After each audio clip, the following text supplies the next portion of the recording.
क्या? क्योंकि तुम्हारी हालत तो मुझसे भी ज्यादा बदतर दिखाई दे रही है। हम तीनों के पास कोई काम धंधा नहीं है, समझा?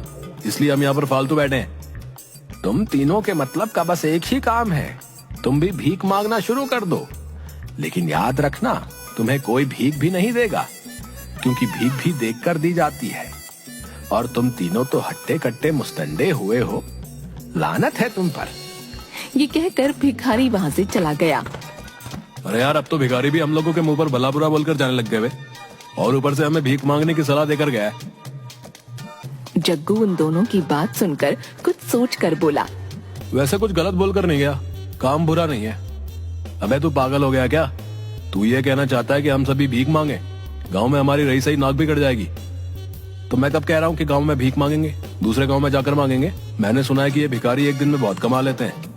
नहीं, ये काम नहीं करना। मेरी बात तो सुन, सिर्फ एक हफ्ते की बात है। एक हफ्ते में इतने तो हम लोग भी पैसे भीख मांग कर जमा कर ही लेंगे कि उस चाय के दुकानदार की उधारी चुका दें, और बोल देंगे कि हम तीनों बाहर बहुत मेहनत मजदूरी करके ये पैसे जमा करके लेकर आए हैं। इससे हमारा गांव में भी नाम हो जाएगा और कोई हमें निठल्ला और निकम्मा भी नहीं कहेगा। जग्गू की बात सुनकर गोपी और कालिया की आंखों में चमक आ गई। लेकिन यार, हम तीनों को भीख देगा कौन? जब हमसे कोई भीख मांगने आता है तो हम उससे खुद बोल देते हैं कि कोई काम धंधा नहीं कर सकता क्या? इसका भी उपाय है मेरे पास। कैसा उपाय? हम तीनों को बस थोड़ी सी एक्टिंग करनी पड़ेगी। हम तीनों में से एक अंधा, एक बहरा, एक गूंगा बन जाएगा। उसके बाद हम तीनों का काम आसान, लोग हम पर तरस खाकर आसानी से भीख भी दे देंगे, समझे?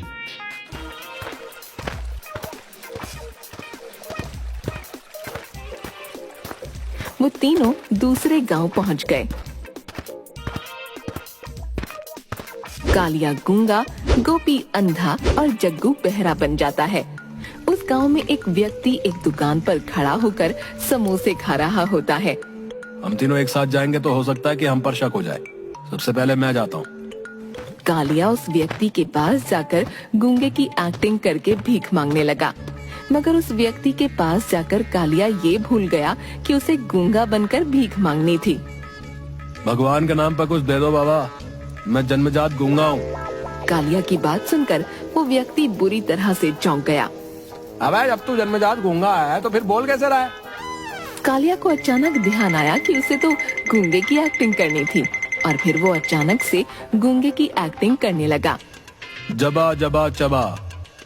कालिया को देखकर वो व्यक्ति समझ गया कि ये इंसान झूठा है। अबे पागल समझा क्या? साले अट्टा कट्टा होकर गूंगा बन के भीख मांग रहा है वे? मारो भाई, सब इसको मारो। इतना कहकर वो कालिया को बुरी तरह से पीटने लगा, और आसपास के लोगों ने भी कालिया पर हाथ सेंक दिए। कालिया दर्द से कराहता हुआ अपने दोस्तों के पास चला गया। अबे उन लोगों ने मुझे बहुत मारा बे, पीट पीट कर मेरा बुरा हाल कर दिया। अबे बेवकूफ, तुझे गूंगा बनना था। तूने कभी सुना है कि एक गूंगा ये बोल रहा है कि मैं जन्मजात गूंगा हूँ?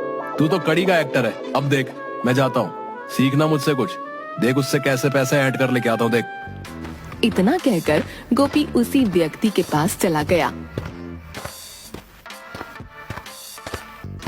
भगवान के नाम पे कुछ दे दे बाबा इस अंधे को। मेरे घर में मेरी बीवी और बच्चे 2 दिन से भूखे हैं। उस व्यक्ति को गोपी को देखकर बड़ा तरस आया। वो अपनी जेब से 100 का नोट निकालकर गोपी को देखकर बोला, कहाँ रहते हो तुम? पहले तो तुम्हें इस गांव में कभी नहीं देखा। मैं यहीं पास के गांव में ही रहता हूँ बाबूजी। क्या तुम पैदाइशी अंधे हो?